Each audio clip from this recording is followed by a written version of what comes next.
Agora a gente vai falar de assuntos internacionais porque a possibilidade de uma nova guerra envolvendo os Estados Unidos e outras superpotências do mundo foi revelada nesta terça-feira.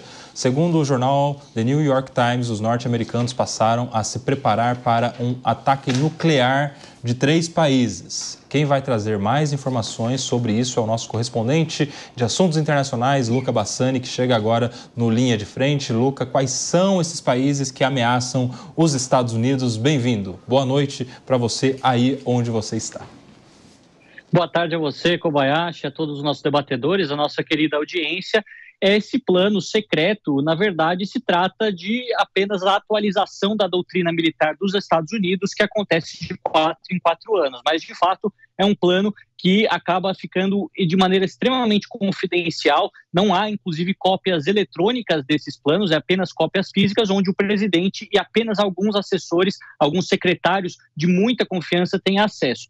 De acordo com algumas informações vazadas, os americanos estariam se preparando para um possível ataque nuclear conjunto da Rússia com a China, com a Coreia do Norte. Ao contrário das décadas passadas, principalmente no contexto da Guerra Fria, no qual os Estados Unidos temiam um ataque dos soviéticos, agora eles acreditam que essa aliança militar entre russos, chineses e norte-coreanos poderia significar um ataque mais ou menos que coordenado ao território norte-americano, mas vale ressaltar que não há nenhum indício que isso vai acontecer agora. Inclusive, a gente vê que são sempre manchetes, são sempre rumores, e todos os países que possuem armas nucleares têm esse tipo de atualização da sua doutrina costumeiramente, assim como temos também na Rússia. O que vale a gente ressaltar, nossa audiência, é que das quase 12 mil ogivas nucleares que temos no mundo, os Estados Unidos e a Rússia detêm cerca de 90% delas, praticamente 5 mil ogivas cada um dos lados. Aí temos a China crescendo sempre o seu arsenal, com 500 ogivas até agora, mas os americanos acreditam que isso possa ser triplicado até 2035, e a Coreia do Norte é uma das potências nucleares de menor peso que temos no mundo, com apenas 50 ogivas, mas sabemos do estrago que uma delas já pode causar, por isso a preocupação. Desde que a guerra na Ucrânia começou, houve uma aproximação cada vez mais evidente dos russos com os chineses e norte-coreanos. Inclusive, há fortes indícios de que a Coreia do Norte estaria suprindo certos armamentos para a Rússia nesse momento em que faltam armamentos no fronte, principalmente em Donetsk, e os russos, em contrapartida, trariam para os norte-coreanos mais informações sobre a tecnologia nuclear desenvolvida pela União Soviética durante as últimas 7 décadas. É uma notícia que pode soar alarmista para muitos dos nossos ouvintes.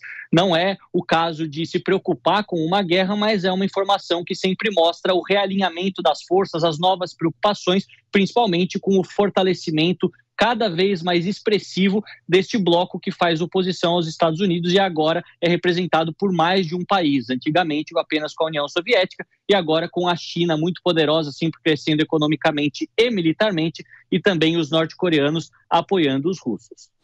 Luca, mudando de assunto agora, falando de um conflito em andamento, a Ucrânia realizou nesta quarta-feira um dos maiores ataques de drones contra a Rússia. A ofensiva tinha como alvo Moscou e, apesar dos equipamentos terem sido abatidos, podemos dizer que o ataque revela uma estratégia ambiciosa dos ucranianos, que já dominam a região de Kursk. Explica pra gente sobre este ataque ucraniano à Rússia, meu querido Luca Bassani.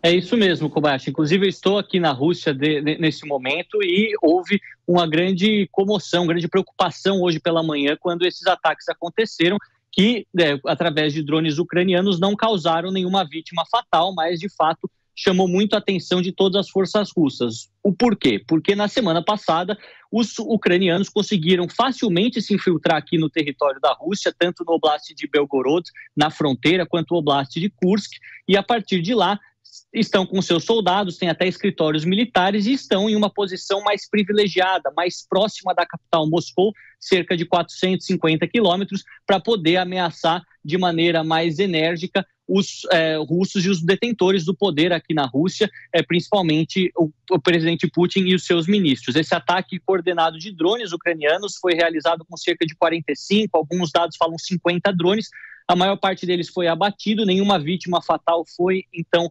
notificada, mas vemos que é uma preocupação constante de que agora, com o caminho livre, desde a Ucrânia até os territórios dentro da Rússia, eles possam fazer isso de maneira mais frequente e com armamentos até mais pesados, podendo, de certa forma, até se vingar da situação que acontece em algumas cidades ucranianas que foram já destruídas, bombardeadas pelos russos desde o começo de 2022. Aqui na Rússia, vemos uma grande preocupação da população com a demora na resposta do governo, que até agora tem tentado repelir esse ataque ucraniano, tem tentado expulsar as tropas ucranianas do território da Federação Russa, mas não teve sucesso.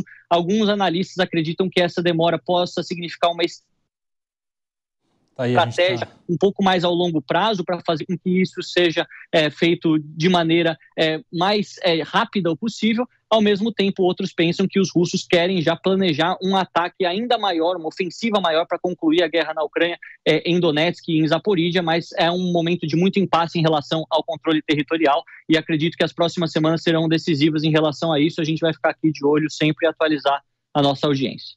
Tá aí, Luca Bassani, direto da Europa, com informações sobre o que acontece lá na Rússia, essa ofensiva por drones da Ucrânia e também aquelas informações sobre os Estados Unidos da América que se preparam contra possíveis ataques nucleares.